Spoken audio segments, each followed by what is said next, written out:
আগামী 2 থেকে 3 সপ্তাহের মধ্যে ইরানে সামরিক অভিযান বন্ধ হতে পারে বলে জানিয়েছেন মার্কিন প্রেসিডেন্ট ডোনাল্ড ট্রাম্প। তিনি দাবি করেছেন, এই যুদ্ধ শেষ করার জন্য কোনো আনুষ্ঠানিক চুক্তির প্রয়োজন নেই, বরং ইরানকে সামরিকভাবে পঙ্গু করে দেয়াই মূল লক্ষ্য। 31 মার্চ হোয়াইট হাউসের সাংবাদিকদের সঙ্গে আলাপকালে তিনি এই মন্তব্য করেন। কূটনৈতিক আলোচনার সংঘাত নিরসনে সম্ভাবনা না দেখায় ট্রাম্প বলেন, ইরানকে কোনো চুক্তি করতে হবে না, আমরা শীঘ্রই সেখান থেকে চলে আসব, হয়তো 2 সপ্তাহ, বড় জোর 3 সপ্তাহ। তিনি আরও যোগ করেন, যখন আমরা মনে করব যে তাদের দীর্ঘ সময়ের জন্য প্রস্তর যুগে পাঠিয়ে দেওয়া হয়েছে এবং তারা কোনো পারমাণবিক অস্ত্র তৈরি করতে সক্ষম হবে না।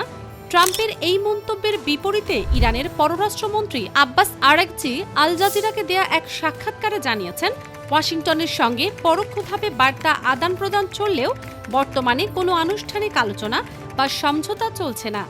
যদিও এর আগে ট্রাম্প দাবি করেছিলেন ইরান আলোচনার জন্য কাকুতি মিনতি করছে, তবে এবার সেই অবস্থান থেকে সরে এসেছেন তিনি। ইরানের হামলার কারণে পারস্য উপসাগরের তেল স্থাপনাগুলো ক্ষতিগ্রস্ত হওয়ায় এবং হরমুজ প্রণালী দিয়ে সরবরাহ সীমিত হওয়ায় যুক্তরাষ্ট্রের জ্বালানি তেলের গড় দাম প্রতি গ্যালনে $4 ছাড়িয়ে গেছে।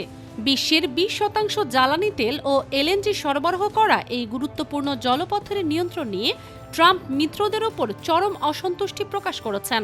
বিশেষ করে যুক্তরাজ্যের সমালোচনা করে ট্রাম্প তার সামাজিক যোগাযোগ মাধ্যম ট্রুথ সোশ্যালে লিখেছেন, যুক্তরাজ্যের মতো দেশগুলো ইরানকে পরাস্ত করার এই লড়াইয়ে অংশ নিতে অস্বীকার করেছে। তোমাদের নিজেদের লড়াই নিজেদেরই শিখতে হবে, যুক্তরাষ্ট্র আর সাহায্য করতে আসবে না, নিজেদের তেল এখন থেকে নিজেরাই জোগাড় করো। যুক্তরাষ্ট্রের প্রতিরক্ষা প্রধান পিট হেগসেথও ব্রিটিশ নৌবাহিনীর নিষ্ক্রিয়তা নিয়ে ব্যঙ্গাত্মক মন্তব্য করেছেন। ফ্রান্সের বিরুদ্ধে ট্রাম্পের অভিযোগ আরও গুরুতর।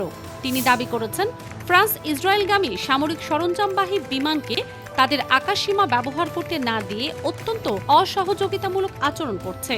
ফরাসি প্রেসিডেন্ট ইমানুয়েল মাখোর কার্যালয় থেকে এক বিবৃতিতে বলা হয়েছে, আমরা এই টুইটে বিস্মিত। যুদ্ধের প্রথম দিন থেকেই ফ্রান্সের অবস্থান স্পষ্ট, আমরা আমাদের ঘাঁটি ইরানের উপর হামলার জন্য ব্যবহার করতে দেব না। এদিকে কুইন্সি ইনস্টিটিউটের বিশেষজ্ঞ ত্রিতা পার্সি যুদ্ধে ইতি টানা নিয়ে ট্রাম্পের এই সময়সীমাকে একটি বিভ্রান্তিকর আখ্যান দিয়ে অভিহিত করেছেন। তিনি বলেন, প্রথমে বলা হয়েছিল যুদ্ধ 4 দিনে শেষ হবে, 3 সপ্তাহ আগে বলা হয়েছিল আরও 3 সপ্তাহ লাগবে, এখন আবার বলা হচ্ছে 2-3 সপ্তাহ। আসলে এই যুদ্ধ এখন যুক্তরাষ্ট্রের নিয়ন্ত্রণের বাইরে চলে গেছে। ফারজানা মৌসুমী, দুতিয়াল।